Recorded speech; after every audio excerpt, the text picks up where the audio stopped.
Good morning बच्चों।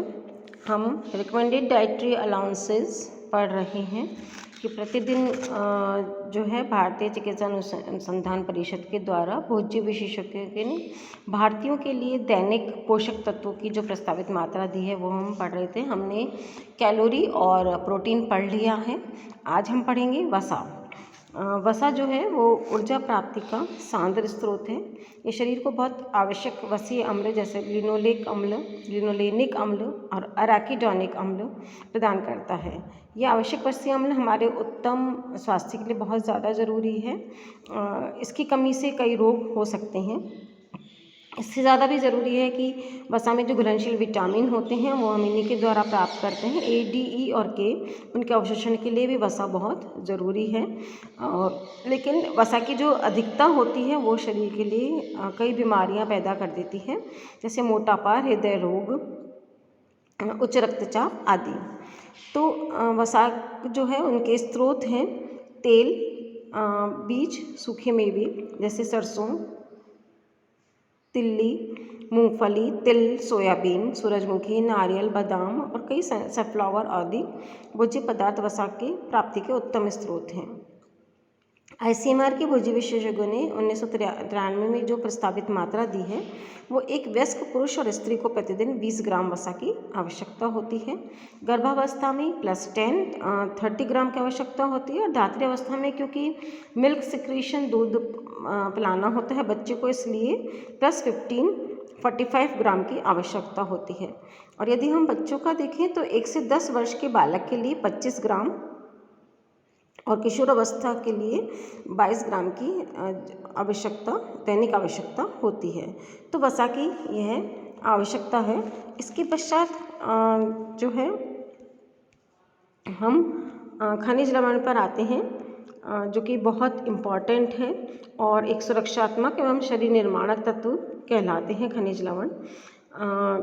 इनके जो कार्य होते हैं वो है अस्थि निर्माण, दांत का निर्माण, रक्त का निर्माण, हार्मोन और कई बॉडी के कई जो क्रियाएं हैं उनको रेगुलराइज करना, और साथ ही हमें प्रोटेक्टिव फूड्स भी इनको कहा जाता है, सुरक्षात्मक तत्व भी कहा जाता है और साथ ही शरीर का निर्माण भी करते हैं।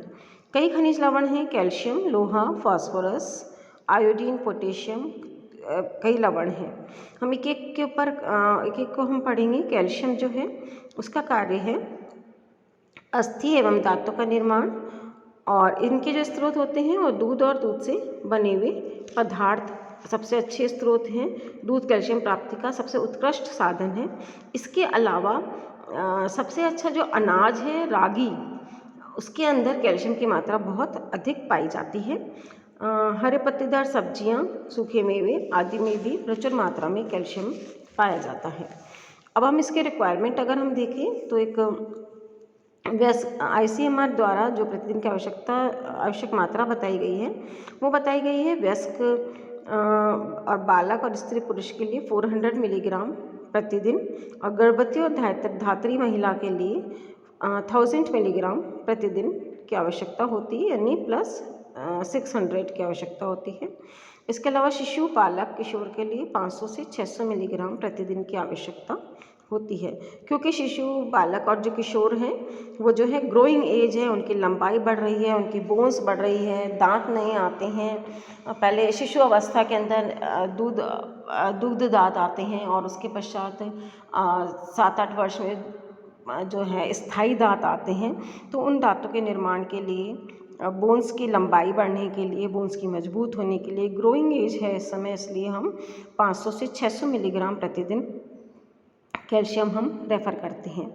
उसके पश्चात आता है फास्फोरस।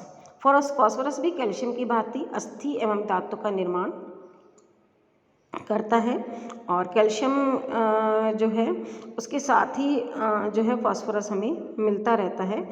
जिस भी भोज्य पदार्थ के अंदर वैसे शरीर के अंदर 20% अधिक फास्फोरस की आवश्यकता होती है कैल्शियम की बजाय। जिस भी भोज्य पदार्थ से हमें कैल्शियम मिल रहा है वहाँ से हमें फास्फोरस भी मिलेगा, विशेष रूप से दूध और दूध से बने हुए पदार्थ। तो इस प्रकार जो फास्फोरस की जो मात्रा है वो कैल्शियम के साथ साथ संपूर्ण होती रहती है। कैल्शियम और फास्फोरस साथ में ही जो हैं वो अवशोषित होते हैं। तो इसके लिए हमें अलग से देखने की आवश्यकता नहीं होती। उसके पश्चात विशेष रूप से जो खनिज लवण है वो है लोहा। लोहा जो है बहुत इम्पॉर्टेंट रोल अदा करता है हमारे शरीर के अंदर। रक्त का निर्माण करता है। रक्त में हीमोग्लोबिन पाया जाता है जो कि ऑक्सीजन के साथ मिलकर के ऑक्सी हीमोग्लोबिन बन करके और ऑक्सीजन को हमारी प्रत्येक कोशिका के अंदर पहुंचाता है। तो हीमोग्लोबिन नहीं होने से क्या होता है कि ऑक्सीजन की कमी कोशिकाओं में हो जाती है और इसको रक्त अल्पता रोग भी कह सकते हैं। रक्त में जो हीमोग्लोबिन पाया जाता है वो हीम प्लस ग्लोबिन, लोहा, हीम जो है वो लोहा होता है और ग्लोबिन पार्ट जो होता है वो प्रोटीन होता है, तो इसका निर्माण करता है। और इसकी लोहे की कमी से जो होता है हीमोग्लोबिन नहीं बन पाता है, तो एनीमिया रोग, रक्त अल्पता रोग हो जाता है। तो इससे बचने के लिए लोहा जो है वो बहुत ज़रूरी है।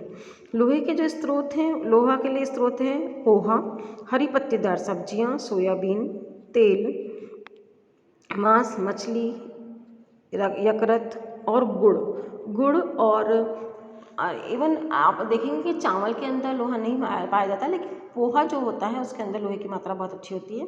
इसके अलावा जो कमल ककड़ी आती है उसके अंदर भी लोहे की मात्रा बहुत अच्छी होती है।